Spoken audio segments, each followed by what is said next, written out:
Hi there, Tracy here for Imagine Crafts. In today's video, I'm going to show you how to make this super easy little coffee cup card. So let's go ahead and jump into the video. Okay, so for today's video, and listen friends, I change my mind often, but I'm going to be using a piece of Kraft cardstock here. And I'm going to use some white cardstock, some white embossing powder, any brand you like. I'm going to be using my Versamark watermark ink. I'm going to be using an anti-static powder tool. I'm going to be using VersaFine Clair, but not Nocturne. I change my mind later and go with the Fallen Leaves. And then I've got the Espresso Truffle and the Desert Sand in the Memento inks. And I'm going to create a little ombre, but first I'm going to do some heat embossing. So I'm grabbing my stamp platform. So I recommend a stamping platform for situations like this with a full back stamp. Just because oftentimes, at least for me, I need to stamp more than once, and especially with my Versamark because I need to re-ink it. So there's that. I'm going to lay this full stamp, and it's just a bunch of coffee, and it's kind of a grungy coffee stamp. It's an old stamp from my stash from Technique Junkies. They don't even exist anymore, at least not how they were. So I'm going to go ahead and coat my paper in anti-static powder and then go ahead and start stamping down. And I want to make sure that it's fully coated. I don't want any excess on there. And also the Kraft paper that I'm using isn't a super smooth paper, so it's going to lend to that kind of grungy look once I get this all stamped down and heat embossed. So I'm just making sure to coat it fully and very well, and I'll give that stamp some pressure. A red rubber stamp, you can put quite a bit of pressure. They don't smush out like your photopolymer or your silicone stamps. And I'll do a couple of coats until I can actually see all of the embossing ink on my paper. You can't really see it right now. If I hold it in a certain light, you can. But I always check it against the light to make sure I see that everything is covered. So I'm just going to give that stamp some love right within my stamp platform. Maybe a little shove there. And there I can see all the embossing ink on there, so I'm happy. So I'll go ahead and pull it out of the stamp platform. And I'll just set this all aside here for a moment. I'm going to grab just a piece of scrap paper and grab my white embossing powder, and I'm just going to dump it all over the front of this card. And just make sure everything's well coated. Just look at it quickly, give it a few taps to thump off any excess, and then I'll go ahead and use my heat tool to heat emboss it. And you do want to make sure that the entire thing gets embossed. There's a lot there to emboss. So I'm going to set that aside and let it cool. And then we're going to work on our coffee mug or our to-go coffee cup that has a little, what do you call those, a sleeve, some sort of a sleeve. Kind of a heat shield, I don't know. I'm going to stamp this twice because I am going to do some fussy cutting and some paper piecing.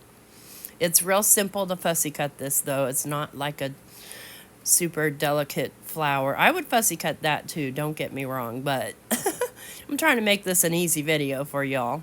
So then I'm just going to flip my paper over and stamp the other side. And I am again using Fallen Leaves instead of black, which Fallen Leaves, I mean, is just shy of black. But it's in the brown family, and I'm wanting to keep this whole thing in the brown family. So what I'm going to do next is I'm going to do some ombre coloring on this background so that it looks more like a cup of coffee that might have some cream in it. I'm going to trim this down to 3 3/4 by 5 because I am making an A2 size card. That's typically the size of card I make. I do make bigger ones and smaller ones, but overall, this is the size I go for. I'm just going to kind of coax my paper to sort of straighten out a little bit. It's pretty heavy Kraft paper. So I'm going to start with my Espresso Truffle, fitting name for a coffee card, and I'm just going to use my little blender brush here, and I'm going to start blending up from the bottom. So it's nice and dark because I want that ombre look. And then I'll go ahead and take a paper towel and wipe off my embossing powder, and that'll take off any excess ink. And then I'm just kind of rubbing my brush on my paper towel so I can come in with a lighter color, which is the desert sand. And that's kind of going to be my middle tone, and I'm just going to use those two colors. So there we go. Oops, let's get this little side part here. Okay, so I'm ready to go with my 2 coffee cups. They're nice. The ink's nice and dry. Always want to make sure your ink's dry before you move on to next steps. I'm going to take this little soft brush and I'm going to come in with the desert sand, and I'm just going to color my little coffee sleeve, heat sleeve, whatever it is, to kind of resemble, well, craft paper or, cardboard, which you would typically see those made out of, so that you don't burn your fingers when you're holding your coffee cup. And I'm just coming in darker at the edges and then just sort of filling it out. So it's got a little bit of resemblance of shape to it. And then I decided that I didn't want my coffee cup white. So I'm going to cut out this lid and I'm going to use it as a mask. And you'll see me doing that in a moment. Let's go ahead and get this cut out. Again, super easy to cut out. And I did cut it out precisely just in case I made a mistake and I needed to use it. There it is, ready to go. So I want my coffee cup to be turquoise. So I'm going to grab the little soft brush again, and I'm going to grab Versa Magic in Turquoise Gem. And I'm just going to color, again, starting from the edges and working my way in, keeping it a little bit lighter in the center, best you can. Doesn't have to be perfect, but just to, again, give a little bit of dimension to that coffee cup. So see how I've got it lighter in the middle, and then I'll just grab my little lid that I cut out and use it as a mask, because I'm going to keep my lid white. You don't often see colored lids unless they're brown in, coffee to go.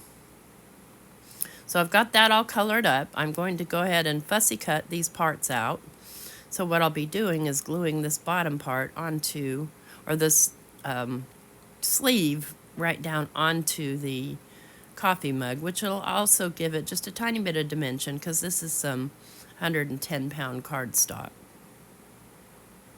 So I'll just trim that out, and that's going to fit right there, and then I'll go ahead and cut out my coffee mug. And I'm just checking how it matches. It looks great. I could have just done it on the craft paper and not colored it at all. So there's that, Maybe you want to keep your life simple. So I'll just go ahead and fussy cut this coffee cup.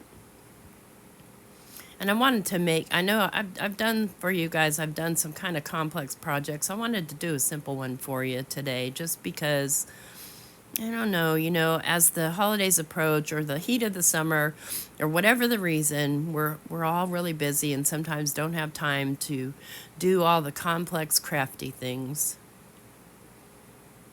So while I'm getting this cut out, and I'm going to go ahead and glue that other piece on, I do want to remind you to, if you're not already subscribed to the Imagine Crafts channel, to subscribe and hit that notification bell so you'll be notified every time we upload a new video. And also, if you like my video, don't forget to leave me a thumbs up. So I've got my coffee cup ready to go. I am going to pop it up, and off camera I am stamping the coffee, that's it. And I'm trying to make it look like a sign, kind of. And I'll pop my coffee cup up with just some foam strips. And I had a hard time deciding how I wanted to do that coffee, but you'll see that I'm going to add almost like little nails on the craft color. So notice I'm leaving the bottom kind of open in case I want to tuck part of that sign up underneath. Something like that. So I'll get these glued down, and I'm just using some liquid glue here.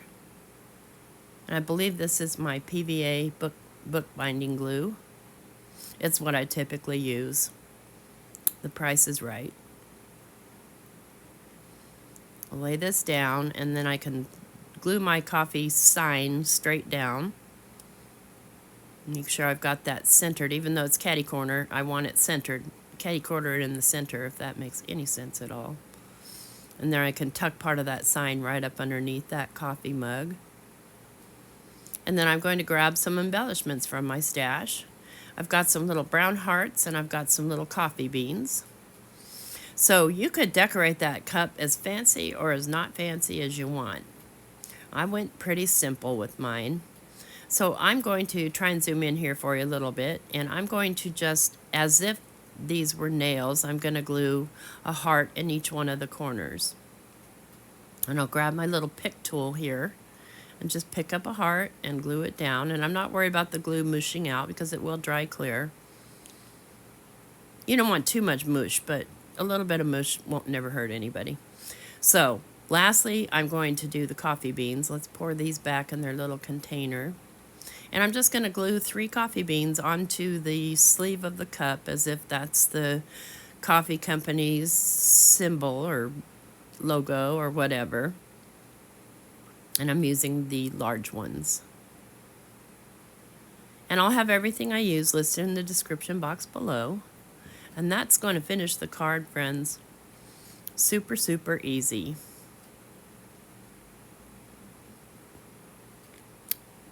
Let me get you a little closer just so you can kind of see the popped up coffee cup, the kind of grungy background, and I have glued it all down to a white card base. So don't forget to leave me a thumbs up. Thanks so much for stopping by our channel. I hope you have a wonderful day. Take care. Bye-bye.